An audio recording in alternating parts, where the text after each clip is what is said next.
Next news, the Ukraine Recovery Conference taking place in Rome on Thursday and Friday aims to rally investments, particularly from the private sector, to help Ukraine rebuild amid its ongoing war with Russia. The conference, attended by over 15 heads of state, including EU Chief Ursula von der Leyen and German Chancellor Friedrich Merz, will focus on Ukraine's long-term recovery, energy needs, and defense industry cooperation. President Volodymyr Zelensky, who will attend the event, emphasized Ukraine's immediate defense needs as the country faces escalating missile and drone attacks from Russia.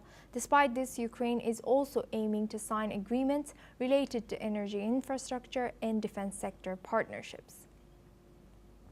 The World Bank estimates that Ukraine's recovery could cost up to $524 billion over the next decade. While European nations have stepped up their support, Ukraine is hoping to attract private investors to help fund its reconstruction.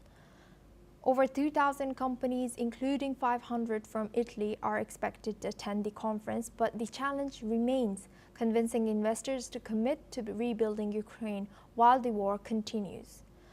The conference will also touch on Ukraine's aspirations to join the European Union and address its human capital needs as the country continues to recover from years of conflict. Now we're joined by our guest, Ross Feingold. He's a political analyst joining us live from Taipei. Thank you, Ross, for joining us today. Good to see you. What are the main political and security risks that private investors should consider when committing funds to Ukraine's recovery amid ongoing conflict?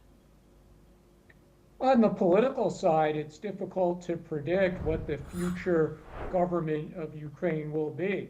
They haven't had a presidential election because it's a martial law period, and during martial law, they don't have elections. But eventually governments will change, assuming that Ukraine continues to be a democracy.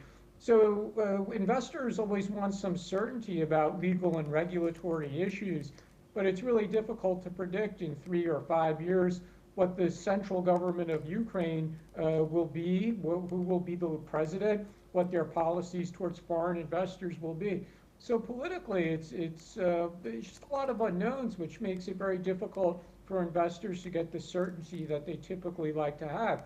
And then on the security side, obviously at the moment they're still fighting, so it makes Ukraine a place that's not ideal for multinational companies to invest, especially if we're talking about relatively expensive infrastructure projects.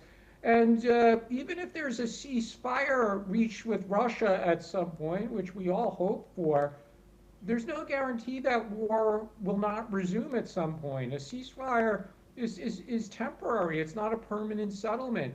And at the moment, it's hard to imagine a permanent settlement happening if they can't even reach a ceasefire.